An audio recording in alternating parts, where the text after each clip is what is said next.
कभी अवाम से भी पूछ लो कि उनका मौक़िफ़ क्या है, मगर ठहरें, अवाम ने तो हर ज़ुल्म बर्बरियत और तुम्हारी तहरीक इंसाफ और इमरान खान को क्रश करने की हर मज़मूम और नाकाम कोशिशों के बावजूद 70% से ज़ायद नुमाइंदे पार्लियामेंट में पहुँचा दिए थे, मगर तुमने गुंडागर्दी करते हुए रात की तारीकी में बुज़दिली के साथ अवामी मैंडेट चुरा लिया।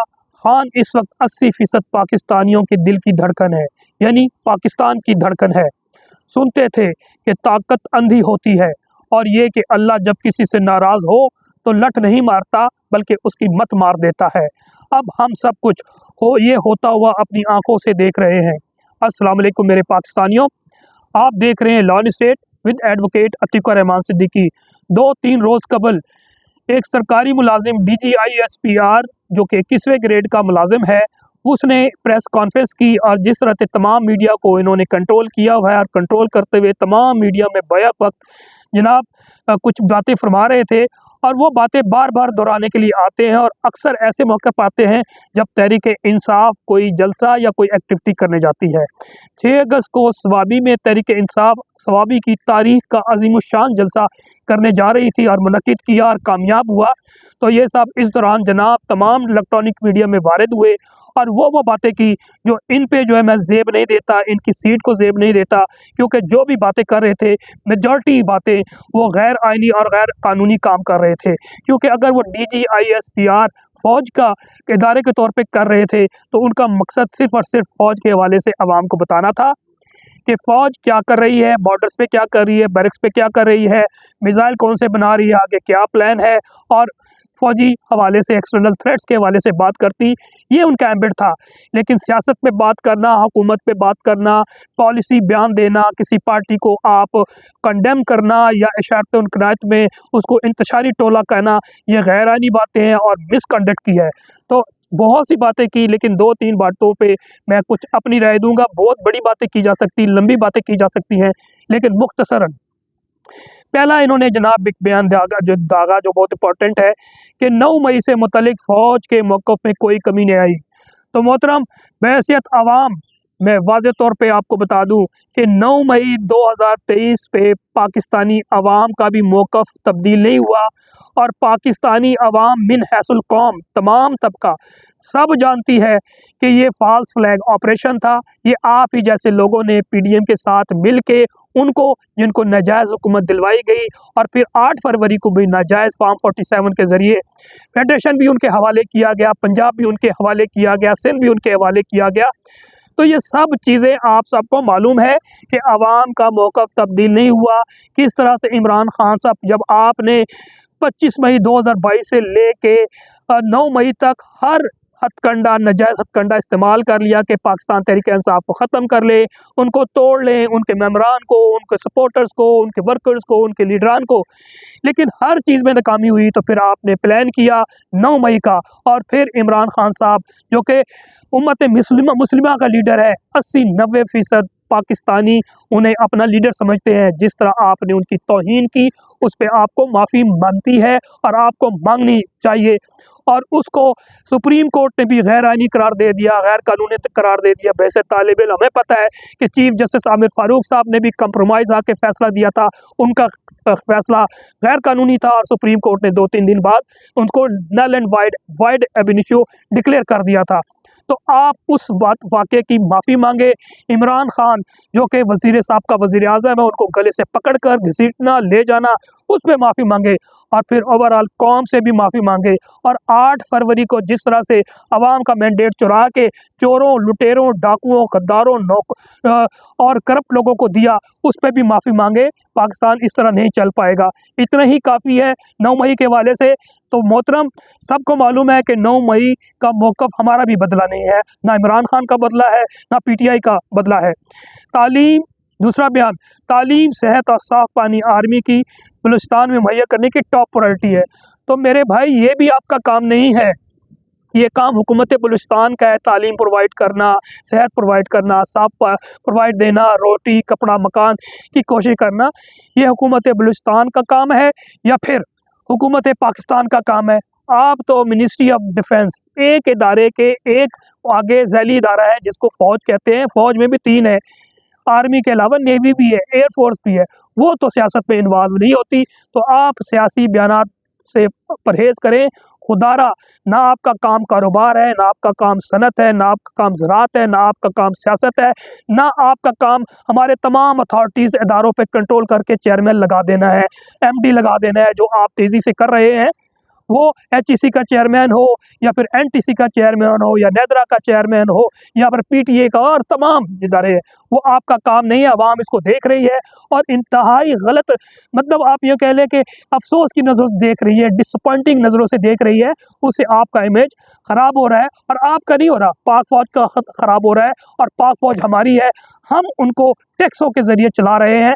अपने गरीब इंसान, मज़दूर, किसान जिनको 2 वक्त की रोटी नहीं मिलती, वो हर चीज़ खरीदता है, जब वो टैक्स देता है उसके ज़रिए आप लोग का हिसाब करता है। तो खुदा के लिए अपने आइनी किरदार में जाएँ, कानूनी किरदार में जाएँ। पाकिस्तान इस तरह चलना बहुत मुश्किल है। फिर मोहतरम ने एक और बयान दाग दिया कि फ़ौज के अफसरान और जवान मुल्क के अशराफिया नहीं हैं। सबको मालूम है कि अशराफिया क्या है। अगर मुख्तसर उसका बयान किया जाए तो 4 इम्पोर्टेंट है जो अशराफिया बनाती हैं: जर्नल्स, ब्यूरोक्रेट्स, सियासी माफिया जिसको पॉलिटिकल पार्टीज कहते हैं क्योंकि सियासी माफियाज हैं, और चौथा जुडिशल, टॉप प्रायोरिटी के जुडिशरी। तो ये सारे मिल के, और उसके बाद छोटे छोटे आपके माफियाज होते हैं जो आपके हैंड्स इन ग्लव के सारा सिस्टम कहते हैं। और ओवरऑल इन चारों को देखा जाए तो आपका कंट्रोल है सब तमाम चीज़ों पे। पूरी कौम को पता है, पूरी दुनिया को पता है, इस पर किताबें लिखी गई हैं, बड़े बड़े लोगों ने बताया है। तो आप अशराफिया हैं। अब इसकी मिसाल देता हूँ आपकी, बाकी मैं लंबे डिटेल में जाता कि ब्यूरोक्रेसी क्या है, क्योंकि हर अपना अपना किरदार अदा कर रही है माफिया के तौर पे, कि जो सरकारी मुलाजिम बनता है वो अफसर बन जाता है और वो लखपति, करोड़पति से लखपति और करोड़पति और अरबपति बनता है। आपकी मिसाल दे दूं कि जब एक सेकंड लेफ्टिनेंट भर्ती होता है, मैं भी पीएमए लॉन्ग कोर्स 92 में रिकमेंडेड हूँ, लेकिन नेजल प्रॉब्लम की वजह से नहीं जा सका। और आज अगर मैं 92 लॉन्ग कोर्स में होता और मेरिट पे जा रहा होता, इस वक्त मेजर जनरल होता।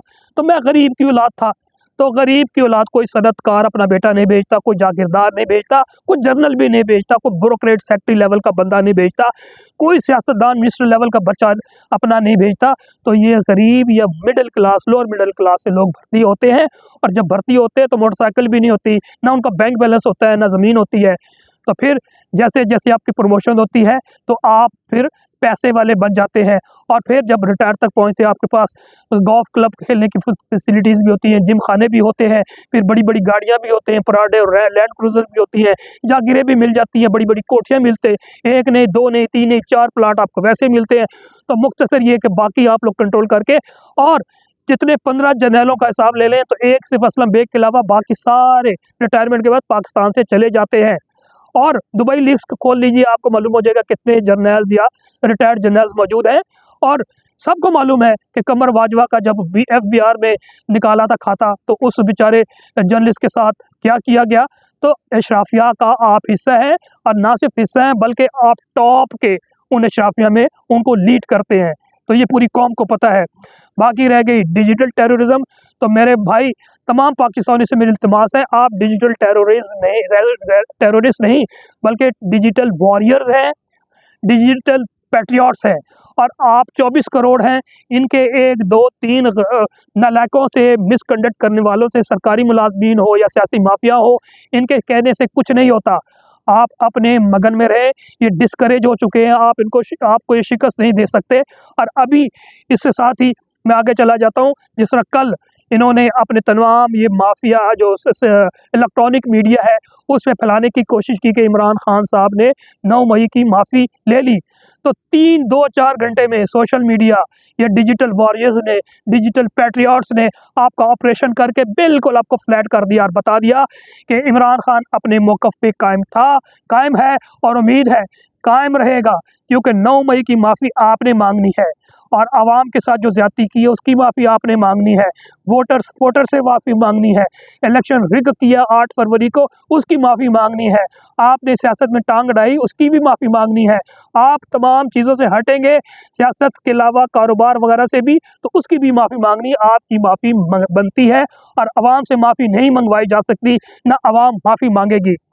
कल जो चलाया था उस हवाले से इमरान खान क्या जो बड़े बड़े थे साफ़ी, जिसमें मुजीबुर रहमान शामी, रऊफ़ कलासरा, फिर अब्दुल मालिक और हामिद मीर जैसे लोगों ने बता दिया कि जनाब इमरान खान का जो मौक़िफ़ पहले था वो आज भी उसी मौक़िफ़ पर कायम है, और इमरान खान का 9 मई का जो वो मौक़िफ़ है उसी पे खड़े हैं, और ये पता नहीं प्रोपेगेंडा करके ये क्या कहना चाहते हैं। और 2, 3, 4 घंटे में सोशल मीडिया ने तमाम ऑपरेशन करके सामने ले आए, और इन जो इलेक्ट्रॉनिक मीडिया के ये बिकाऊ माल थे वो उनको सुर्ख़ी उठानी पड़ी। इमरान खान साहब के जो बयान है उस हवाले से बताता चलूँ कि गारत घरों का अपने ही बिकाऊ इलेक्ट्रॉनिक मीडिया जो सोशल मीडिया यानी अवामी मीडिया के सामने पिट चुका है, अपनी मौत आप मर चुका है, के ज़रिए एक प्रोपेगेंडा किया कि खान ने 9 मई के वाक़े की माफ़ी मांग ली है।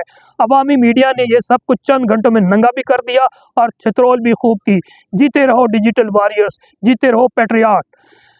जिसने सीसीटीवी फुटेज चोरी किए उसी 9 मई का फसाद करवाए हैं, ये इमरान खान साहब का था। और इमरान खान ने चंद बातें की 9 मई के हवाले से।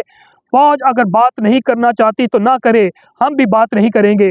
मैं तो मुल्क के खातिर मुज़ाकरात करने की बात कर रहा था, मुल्क की हालत बिगड़ रही है। मैंने तो पाकिस्तान की रोज़ बरोज़ बिगड़ती सूरत हाल की वजह से कहा था, फॉर्म 47 वाली हुकूमत से किसी सूरत बात नहीं करेंगे। क्या इज़्ज़त सिर्फ आपकी है?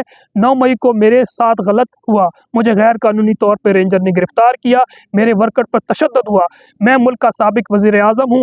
क्या इज़्ज़त सिर्फ आपकी है? मुझसे माफ़ी का मुतालबा करने वाले मुझसे माफ़ी मांगे। डीजी साहब, ज़िल्लत और इज़्ज़त अपने अमालों से मिलती है। पीटीआई की मकबूलियत में इजाफा हो रहा है और आप पर हर तरकीब में इजाफा हो रहा है। 9 मई में मेरा कोई कारकुन मुलव्वस हुआ तो निकाल दूंगा। सीसीटीवी फुटेज सामने लेकर आए, हमारा जुर्म साबित हुआ तो माफ़ी मांगूंगा। आइन हमें इजाज़त देता है कि कैंटोनमेंट बोर्ड और जीएचक्यू के सामने पुरअमन एहतजाज करें। अवाम एक तरफ और दूसरी तरफ खड़े हैं आप। सवाबी जलसे ने साबित कर दिया। बांग्लादेश में फ़ौज ने अपने शहरियों पर गोली चलाने से इनकार कर दिया और अवाम के साथ खड़ी हो गई। लग रहा है कुछ बड़ा होने जा रहा है। हेलीकॉप्टर भी ग्राउंड के कर दिए जाएं, जिस तरह बांग्लादेश में हसीना वाजिद फरार हुई, ऐसे फरार होने के रास्ते बंद किए जाए। मुझ समेत वज़ीर आज़म शहबाज शरीफ, मियाँ नवाज शरीफ, सदर आज़िज़ जरदारी, वज़ीर दाखिला मोहसिन नकवी का नाम भी फौरी तौर पे ECL में डाला जाए। ISPR के अमाल की वजह से अवाम इनके खिलाफ हो चुकी है। हमारे यहाँ फ़ौज इस वक्त जमात के सामने खड़ी हो गई है जो सबसे मकबूल है, और इन लोगों की हिमायत में आ गई है जो करप्ट और हमारे हारे हुए हैं। तो ये तमाम हालात हैं, और एक दोस्त ने बड़ी खूबसूरत बात की है। इस वक्त